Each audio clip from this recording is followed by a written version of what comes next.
Hi everyone, and welcome back to my channel, or welcome to my channel if you are new. Today I am going to be doing my September wrap-up of the 4 books that I read in September. This is the more successful reading month that I've had in like the past 3 or 4 months, so I'm pretty proud of myself for reading 4 books. I would just like to say before we officially get started that my neighbor is walking around upstairs, and I don't think they actually have that heavy feet, but because of the way that the building was like built, the floor is very creaky and you can just hear people walking around super loudly. So I do apologize if you hear the creaks or just like very heavy footsteps, but there's nothing I can really do about it. They have the right to walk around their apartment at this time in the day. So yeah, now that that's out of the way, let's just jump into the 4 books that I read in September. And I'm actually going to go in order from least to most favorite. These past few months where I haven't been reading much, I felt like it was no point like going in that kind of order, but I feel like 4 books is enough that I actually can go in order of least to most favorite, if that makes sense. So my least favorite book of the month, if you have been watching any of my recent videos, you probably are expecting this, but it is 14 Ways to Die by Vincent Ralph. This is a young adult mystery book in which we follow our main character called Jess, and when she was a child her mother was killed by a serial killer called the Magpie Man, and she was actually his first victim, and since then the main character is now a teenager and he has killed 14 other women. So she actually gets the opportunity to participate in this kind of like YouTube live show program where they like live stream people's lives for 24 hours once a week, and she wants to do this to try and like raise awareness for this serial killer to see if that will help get him caught, but it ended up causing some more problems to happen. So this book, I ended up giving it maybe like 1.5 stars. Like, I didn't absolutely hate every moment of reading this book, but I just didn't really enjoy it at all, and I definitely wouldn't necessarily recommend it. It gave me a Good Girl's Guide to Murder vibes, so if you like that book, maybe you'll like this one. I didn't like that book, so maybe that's why I didn't like this one. It's just one of those books that is the kind of YA that is very unrealistic, and you really have to suspend your belief in order to enjoy this kind of book, and that just isn't my favorite thing to do when I'm reading. So personally, I didn't really enjoy this, but like I said, it definitely gave me a Good Girl's Guide to Murder vibe, which a lot of people did like that book, so maybe if you like that, you might enjoy picking this one up. Next up, we have Abandoned New York by Jen Brown. This is actually a photography book similar to something that I read the month previous, which was called Abandoned Catskills. So it just has a bunch of photographs in it of abandoned places throughout New York, not just upstate, but also in New York City and stuff like that. So that's just a little glimpse at some of the pictures. I think I probably gave this book like 3 stars, so I didn't dislike it by any means, even though it's like the second to least favorite book in this list, but keep in mind I only read 4 books. But I definitely didn't like it as much as the Abandoned Catskills book, which was written by a different author, or photographer rather, or both. The reason I think I liked the formatting of the first book better was because she tended to focus on like one specific place. So there were lots of different places that she took pictures of, but we got many pictures from one place, and then she also included a lot of history about that place. So not only did you get to appreciate the pictures, but then you also got to learn all about what you were seeing. Whereas in this book, there tended to be like one picture per place, and so we would just get like one glimpse of a place, and it kind of just constantly felt like it was leaving me wanting more, even to a point where there was one picture in here. I wonder if I can find it, but it was in a house, and it was kind of like a hallway where there were 2 other like doors in the hallway, and in the caption it actually like it says something about the actual picture, but then it says behind the door was this beautiful wallpapered bathroom or something like that. I don't remember the exact wording, but it was kind of like, okay, so can we see the bathroom? Like, it's like just kept always leaving me wanting more, because we would move on from these places so quickly and it would only be like maybe 1 or 2 pictures from each place, and I really just wanted to focus on it more and like see it from all angles, which is what I felt like the Abandoned Catskills book did better than this one. So yeah, I did enjoy the book. I liked looking at the pictures. It did include like history. I don't want to say that it didn't have like facts about the places, but I just kind of liked the formatting of the Abandoned Catskills book better because you got more pictures just focusing on specific places, and a lot more history was in that book as well. So yeah, I liked it, but it wasn't my favorite. So now we have my second favorite book of the month, which I think I ended up giving 4 stars, and it was actually the last book that I finished reading, and I've been kind of dreading filming this wrap-up because of this book, because it's very, I don't want to say the book itself is controversial, but it deals with a topic that is controversial, and I don't know like how many people watching this video will have read the book to then understand what I'm talking about. So I'm very nervous about talking about this book, if you couldn't tell. But nonetheless, I gotta do it. So the book is called Forbidden by Tabitha Suzuma. This is a young adult book, I guess you would say, and it was categorized on Goodreads as being a romance.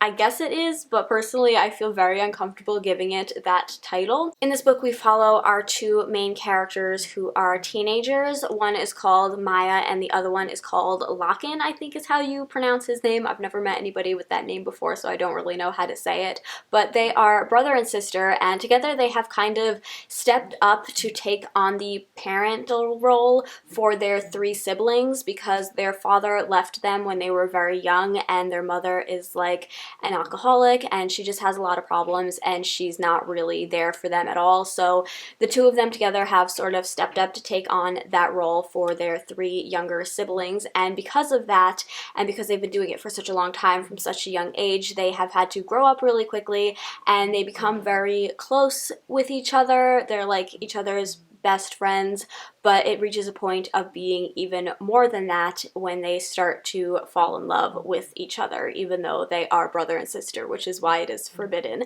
So yeah, obviously it deals with a very uncomfortable subject. My cat just started snoring, which just does not add to the seriousness of the topic that we are now discussing, but I'm really sorry if you can hear him snoring. Anyways, going back to this book, whenever I heard people talk, like the reason I wanted to read this book was because it seems to have like 4 or 5-star ratings from all of my friends on Goodreads, and just overall it has a very good Goodreads rating, and just in general when I've heard people talk about it on BookTube, people seem to rate it quite highly. Whenever people talk about it, they tend to say things like this book will make you question everything that you thought you knew about like incest, or not what you knew about it, but like what you thought about it. It would make you question it, and I have to say it didn't really make me question it like I thought it was going to. Like I thought it would really try and change my opinion in one way or the other, and I actually don't feel that it did that at all. It does make you just feel really sad about it, to be honest. So yeah, it wasn't quite what I was expecting from the topic of the story, but yeah, I don't really know what to say about it. When I finished reading the book, I was really confused as to how to rate it because I do think it was a very well written book, but I also don't know that I entirely know what the point of it was, except to just be a story about incest, to be frank with you. So I ended up giving it 4 stars because, like I said, I do think it was very well written. It definitely did make me a little bit emotional at the end. I didn't quite cry because I thought if I cry, my mother's gonna ask me what's wrong and I don't want to explain this book to her.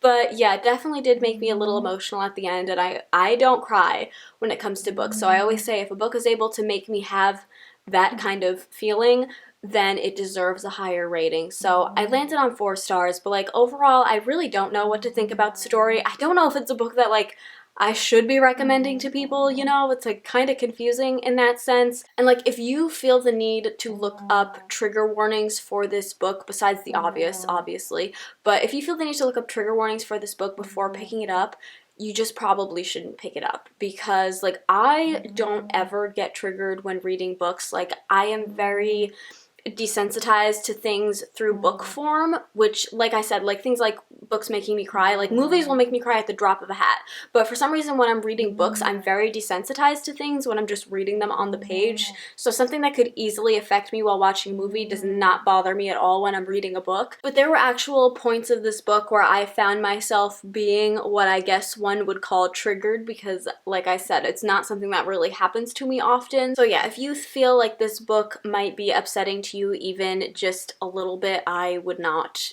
pick it up. So that is what I have to say about this book. I don't know if I explained my thoughts well or concluded them well. As I said, I don't really know whether I should say that this is a book that I would recommend or not, because it was just very uncomfortable. I'm also just going to throw it out there that there were also times during this book where I did wonder, did the author cross the line a little bit with some more explicit scenes? Like, could they have been done a little bit more tastefully or something like that? But I don't really know, because I've never been in any kind of experience like this, so I don't know what is considered tasteful or not in the context of this particular kind of relationship. But I just wanted to throw that out there, and I'm going to move on before I say anything that might be upsetting to anybody. So the final book that I'm going to talk about was my favorite book that I read, which ironically I also find it to be the most forgettable book that I read. It was my favorite book. Like, I read it in just a couple of days, which is really strange for how my reading has been lately, but now I can like barely remember the book. Anyways, it's called Bring Me Back by B.A. Paris. I have read 2 other books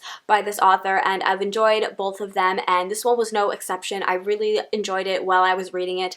But like I said, it wasn't the most memorable book for me. So this is an adult mystery slash maybe thriller book in which we're following our main character called Finn, and years before the book actually takes place, he was engaged to Layla, who unfortunately ends up going missing without a trace, and after a few years I think she is like presumed dead, and we know that he knows that she is missing and he doesn't know where she is, and he just also assumes that she's dead.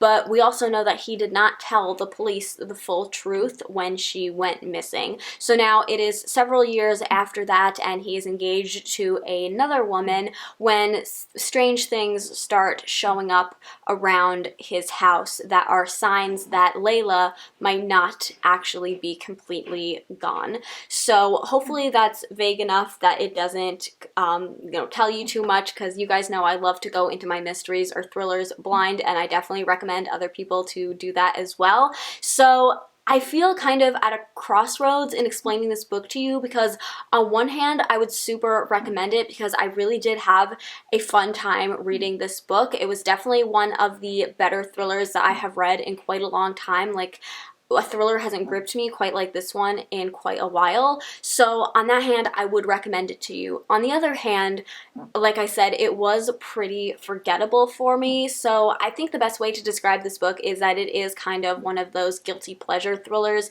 It's really fun, but like, it's not too out there, I guess. Like, it's got its twists, but it's nothing that's gonna like blow your socks off. So yeah, I would recommend it, but like, I also don't want to hype it up too much because it is a little bit forgettable. But either way, now that this is like the third book by this author that I have read and loved, I think B.A. Paris is officially an auto-buy author for me, and also just like a favorite thriller author in general. So yeah, that is all I have to say about this book.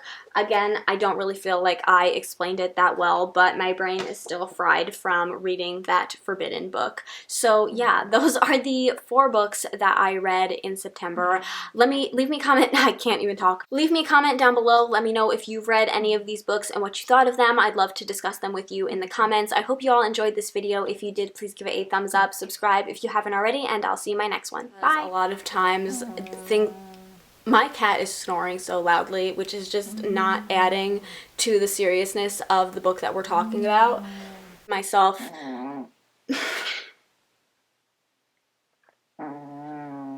Chomper! Okay, calm down.